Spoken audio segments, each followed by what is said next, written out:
Hi hello welcome to post 360. నేను మీ Murali Rapalli.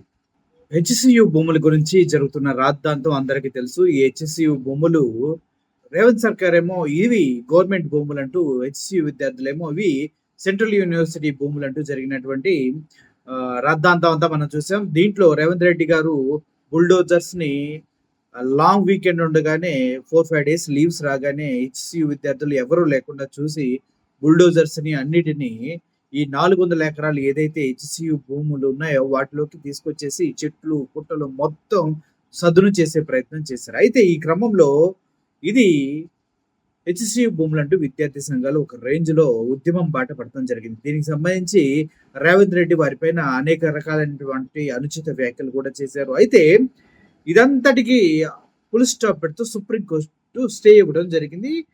Further గా next orders వచ్చే వరకు హెచ్సియు భూముల్లో ఎటువంటి పని చేయకూడదు, ఒక్క మొక్కను కూడా తీయొద్దు, ఒక్క చెట్టు కూడా కొట్టద్దు, ఇప్పుడు కొట్టేసిన చెట్లన్నిటిని మళ్ళీ తిరిగి నాటగలరా అంటూ సుప్రీంకోర్టు జడ్జి గారు అడగడం జరిగింది. అంతేకాదు అక్కడ ఏం చేయాలనుకుంటున్నారు మీరు అనేసి ప్రశ్నించడం కూడా జరిగింది. ఈ అన్నిటి తర్వాత జరిగిన పరిణామాలే సుప్రీంకోర్టు జడ్జిమెంట్ ఆర్డర్ తోటి వర్క్ అంతా ఆగిపోయింది. అక్కడ రేవంత్ రెడ్డి బుల్డోజర్స్ అవన్నీ వెనక్కి వెళ్ళిపోయినాయి. అంత రేవంత్ రెడ్డి గారు అనుకున్నటువంటి ప్లాన్ పారలేదు. సో విద్యార్థులు మాత్రం విజయం సాధించినట్టుగా సంబరాలు చేసుకున్నారు. అయితే ఈ క్రమంలో ఆ భూములు హెచ్సియు కాదంటూ కొన్ని ప్రకటనలు చేయించారు ఆ ప్రభుత్వం తరపు వాళ్ళు. అందుట్లో ఈవిడ దుప్పత్తి సుష్మా గారు అనే ఒక ఇన్ఫ్లుయెన్సర్. ఈవిడేంటంటే ఒక స్టెప్ తోనే ఓవర్ నైట్ లో సెలబ్రిటీ ఇన్ఫ్లుయెన్సర్ అయిపోయినటువంటి ఒక అమ్మాయి. మీరంతా చూస్తారు ఈ అమ్మాయిని రెగ్యులర్ గా. అయితే ఆవిడ ఒక యాడ్ చేసింది. ఏంటి? నేను కూడా ఆశ్చర్యపోయాను. మీరు అనుకున్నట్లు హెచ్సియు భూములు కాదు అంటూ ఒక రిటర్న్ ఇచ్చినటువంటి స్క్రిప్ట్ ని చదవడం జరిగింది. ఇది ఎవరు చేయించారు? ప్రభుత్వం వెనుకున్నటువంటి నాయకులు, ఆ భూమి పైన కన్నేసిన వాళ్ళు చేయించారు. సో అప్పుడు ఆవిడ చేసినటువంటి యాడ్ని ఒకసారి మీరు చూడండి. అమ్మ బాబోయ్, ఇంత మోసమా? ప్రజలని గొర్రెలు అనుకున్నారా? గచ్చిబౌలి భూమి గురించి గత 4 రోజులుగా ఫేక్ న్యూస్ ని నేను కూడా నిజం అనుకున్నా. కానీ అసలు నిజమేంటంటే, నిజం తెలుసుకోండి, నో ద ట్రూత్. ముఖ్యంగా గచ్చిబౌలిలో ఆ భూమి హెచ్సియు భూమి కాదు, అది మొత్తం పూర్తిగా గవర్నమెంట్ భూమి. ఈ భూమిని అభివృద్ధి పనుల కోసం గవర్నమెంట్ ఉపయోగించుకోవాలని నిర్ణయించారు. కానీ కొందరు విద్యార్థులలో అనవసరమైన అలజడి సృష్టించడానికి ఈ ప్రక్రియను చెడగొడుతున్నారు.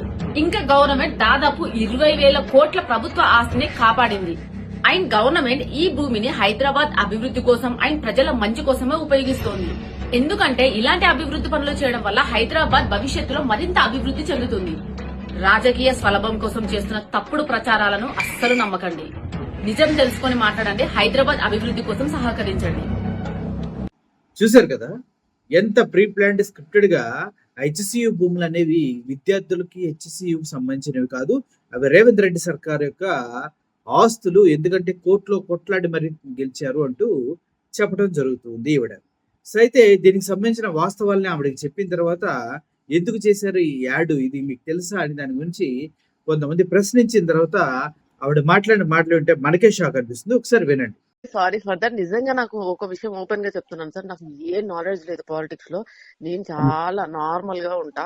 అండ్ ఇంకోటి ఏంటంటే, నాకు తెలియకుండానే ఆ వీడియో గురించి నేను ఎంక్వైరీ చేయలేదు. ఫస్ట్ ఆఫ్ ఆల్ ఎంక్వైరీ చేయాల్సింది ఎవరు లేకుండా నేను ఓకే ఖాళీగా ఉన్న వీడియో వచ్చింది చేసేద్దాం అంతవరకు ఉంది నా మైండ్ లో తప్ప నేను అంత విధంగా ఆలోచించలేదు. అండ్ వాళ్ళకి నేను మరీ అడిగాను, దీనివల్ల ఏమైనా ఇష్యూస్ వస్తాయా, దీనివల్ల ఏమైనా పొలిటికల్ గా నాకు ఏమైనా ప్రెషర్ ఉంటుందా, ఏమైనా మీడియా నుంచి ఏమైనా ప్రెషర్ అవుతుంది, ఏమైనా నెగిటివ్ వస్తుందా అంటే లేదమ్మా ఏది రాదు, ఇదంతా జెన్యూన్, ఇదే అని చెప్పి వాళ్ళు గట్టిగా చెప్పేసరికి నేను ఏ ఎంక్వైరీ చేయకుండా వీడియో చేసి రిలీజ్ చేశాక నా కామెంట్ చదివాక దాని తర్వాత నేను యూట్యూబ్ లోకి వెళ్ళి హెచ్సియు గురించి అప్పుడు ఎంక్వైరీ చేస్తే నాకు ఇదంతా విషయం తెలిసింది. విన్నారు కదా, అసలు తనకి ఇలా యాడ్ చేయమని డబ్బులు ఎవరు ఇచ్చారు? ఇచ్చిన వాళ్ళు గవర్నమెంట్ సంబంధించిన వాళ్ళ? ఇస్తే డబ్బులు ఇస్తే ఏ యాడ్లు పెడితే ఆ యాడ్లు చేసేస్తారా? కొద్దిగా కూడా స్పృహ లేకుండా వచ్చే డబ్బులకి గుర్తుపడి ఎంత దుర్మార్గమైన యాడ్లైన్ చేసేస్తారా? బెట్టింగ్ యాడ్లన్నా నయం దీనికన్నా, బెట్టింగ్ ప్రమోషన్స్ అన్నా నయం దీనికన్నా. కొద్దిగా చెప్పాలంటే కొద్దో గొప్ప నీతి నిజాయితీ ఉంటది. ₹1 ₹2 పోగొట్టుకుంటే ఆపేయచ్చు. ఇది అలా కాదు కదా. 400 ఎకరాల భూమిని స్వాహా చేసే ప్రయత్నం చేస్తూ ఉంటే ఒళ్ళు పై తెలియకుండా డబ్బు వస్తుందన్న ఒక పిచ్చి ఆశతోటి ఇటువంటి యాడ్లు చేస్తారా? ఎవడో డబ్బులు ఇచ్చి ప్రలోభ పెడితే సిగ్గుండాల. పైగా స్కూల్ టీచరు, చదువుకున్నావు, నీ బుద్ధి ఏమైంది? రోడ్ల మీద ఎక్కి డాన్సులు చేస్తున్నప్పుడే బుద్ధి సంకనాగిపోయింది ఏంటి నీది అని నెటిజన్లంతా అడుగుతూ ఉన్నారు. ఏంటండి మీరు, సుష్మా గారు, ఏంటిది? కరెక్ట్ కాదు కదా. సో ఓవరాల్గా రేవంత్ రెడ్డి సర్కార్ చేయని ప్రయత్నం లేదు. రేవంత్ రెడ్డి సర్కార్ చేయని ప్రయత్నం లేదు ఆ 400 ఎకరాలు స్వాధీనం చేసుకోవడానికి, ప్రభుత్వందని చెప్పడానికి. అదేవిధంగా ఈ 400 ఎకరాల వాల్యూ దగ్గర దగ్గర 40,000 కోట్లు. ఎవరు వదులుకుంటారు చెప్పండి. అందుకే ఈ విధంగా పెయిడ్ ప్రమోషన్స్ కూడా చేయిస్తున్నారని తెలుస్తుంది. సో దీనిపైన మీ ఒపీనియన్ ఏంటి?